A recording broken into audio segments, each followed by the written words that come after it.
Assalamualaikum warahmatullahi wabarakatuh. Yang terhormat Prof. Masadi Said, di sini dengan saya Nadia Cahyani, NPM 702521, akan mempresentasikan materi tentang metode penyampaian efektif, Public Speaking and Presentation, sumber buku dari Public Speaking and Presentation, Rahasia Berbicara Secara Mengesankan. Di sini ada beberapa materi yang akan saya bawakan. Yang pertama ada metode dasar penyampaian. Lalu yang kedua ada elemen penyampaian efektif. Yang ketiga ada menggunakan ruang. Lalu yang terakhir ada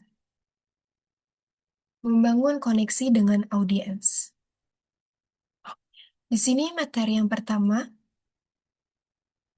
yaitu metode dasar penyampaian terdiri atas 4. Yang pertama ada ber- berbicara menggunakan naskah. Digunakan dalam acara resmi yang membutuhkan ketepatan setiap kata, seperti pidato atau laporan penting. Meskipun terlihat mudah, membaca naskah tetap memerlukan latihan agar tidak terdengar kaku, monoton, atau terlalu fokus pada teks. Lalu yang kedua ada menghafal pidato. Cara menyampaikan metode ini biasanya digunakan untuk pidato singkat, seperti ucapan selamat, perkenalan, atau pidato penerimaan. Yang ketiga ada berbicara secara impromptu, adalah berbicara secara spontan dengan sedikit atau tanpa persiapan. Situasi ini sering terjadi saat kita diminta memberikan pendapat atau tanggapan secara langsung. Yang terakhir, yaitu yang keempat, adalah berbicara secara ektemporer. Berbicara dengan persiapan yang matang, tetapi tanpa membaca naskah.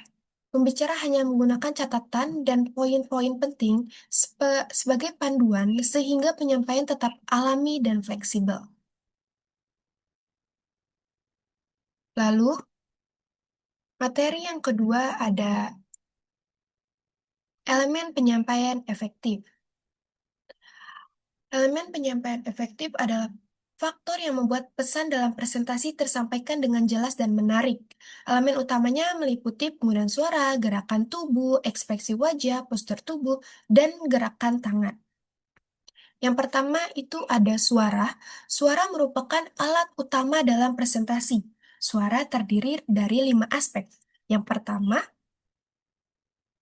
Yang pertama adalah intonasi. Intonasi yaitu variasi nada untuk memberikan penekanan pada poin penting dan menghindari suara yang monoton. Yang kedua ada volume, yaitu keras atau pelannya nada suara yang harus disesuaikan dengan jumlah audiens dan ukuran ruangan. Yang ketiga ada pengucapan, yaitu cara mengucapkan kata dengan mudah agar mudah dipahami oleh audiens.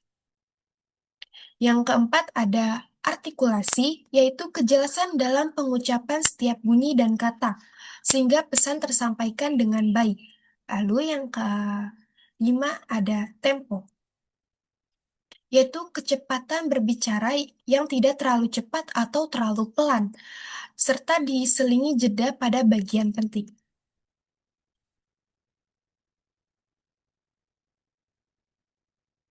Masih masuk dalam materi elemen penyampaian efektif.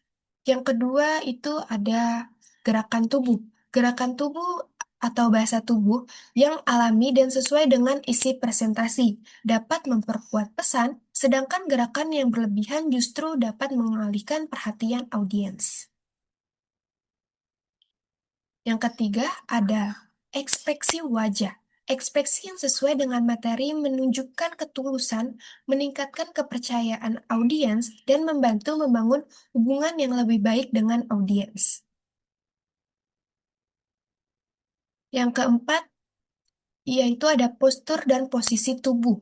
Berdiri tegak dengan posisi yang rileks akan membuat pembicara terlihat lebih percaya diri, profesional, serta membantu menjaga kualitas suara dan menarik perhatian audiens. Yang kelima ada gerakan tangan. Gerakan tangan yang natural dapat membantu menjelaskan poin-poin penting dan memperjelas pesan. Namun, gerakan tersebut harus tetap relevan dan tidak berlebihan agar tidak mengganggu fokus audiens.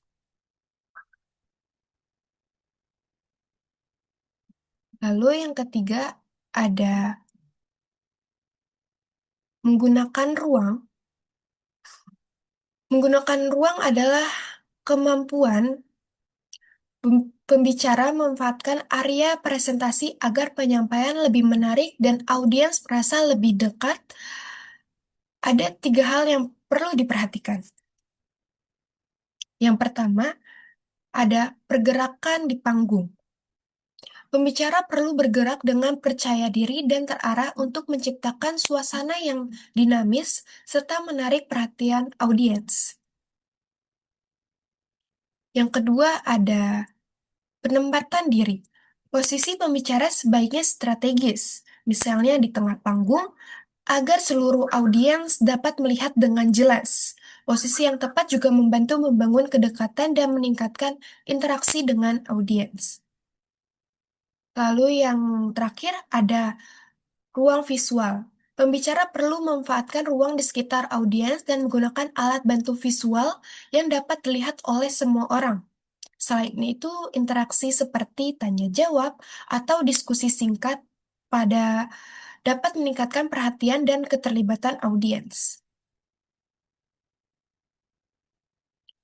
Lalu materi yang keempat yaitu membangun koneksi dengan audiens. Membangun koneksi dengan audiens adalah kemampuan pembicara menjalin hubungan emosional maupun intelektual agar audiens lebih mudah menerima, memahami, mengingat, dan terdorong untuk bertindak sesuai pesan yang disampaikan. Koneksi dapat dibangun melalui pertanyaan, mendengarkan umpan balik, atau berbagi pengalaman yang relevan. Yang pertama ada kontak mata. Kontak mata merupakan komunikasi nonverbal yang menunjukkan perhatian, kepercayaan diri, dan ketulusan sehingga membangun hubungan dengan audiens. Yang pertama ada pentingnya kontak mata adalah membangun keterhubungan, membuat audiens merasa diperhatikan dan lebih terlibat. Yang kedua ada menunjukkan kepercayaan diri. Pembicara terlihat lebih yakin dan meyakinkan. Yang ketiga ada menggambarkan ketulusan, meningkatkan kepercayaan audiens terhadap pembicara. Lalu, masih dalam materi membangun koneksi audiens, yaitu teknik kontak mata. Yang pertama ada tatapan secara merata. Arahkan pandangan ke seluruh audiens, bukan hanya satu sisi. Lalu yang kedua, membuat kontak mata secara berkala. Alihkan pandangan dari satu orang ke orang lain agar interaksi tetap terjaga. Lalu yang ketiga ada menjaga keseimbangan. Jangan terlalu lama menatap satu orang agar tidak membuat audiens merasa tidak nyaman.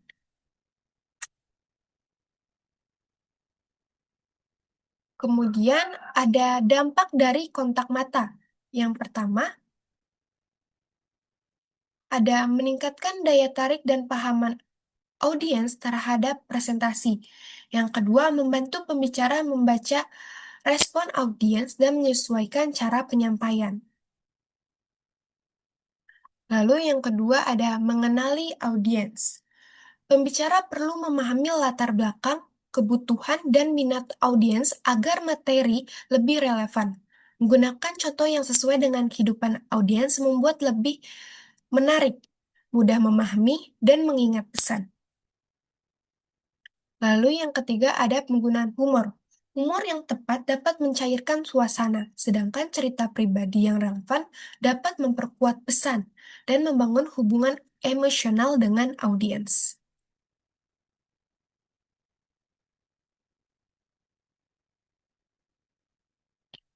Kemudian ada penggunaan humor dan cerita. Humor yang tepat dapat mencairkan suasana, sedangkan cerita pribadi yang relevan dapat memperkuat, maaf, Humor yang tepat dapat mencairkan suasana, sedangkan cerita pribadi yang relevan dapat memperkuat pesan dan emosional. Di sini ada cara menciptakan humor dalam presentasi. Yang pertama ada gunakan cerita pribadi. Ceritakan pengalaman lucu yang relevan dengan topik. Lalu yang kedua ada mainkan kata-kata. Gunakan permainan atau kalimat yang menarik. Yang ketiga ada tanya jawab lucu. Ajukan pertanyaan yang menghibur tetapi masih sesuai dengan materi. Yang keempat ada perbandingan yang menggelikan, yaitu gunakan analogi lucu agar materi lebih mudah dipahami.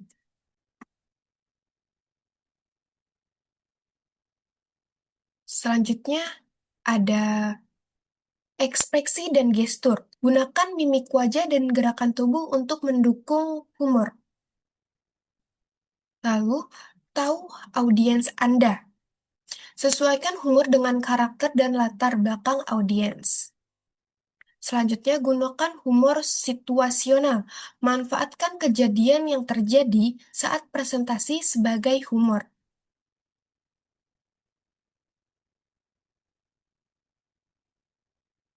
Kesimpulan yang dapat saya sampaikan yang pertama adalah pemilihan metode penyampaian yang tepat sangat menentukan keberhasilan presentasi.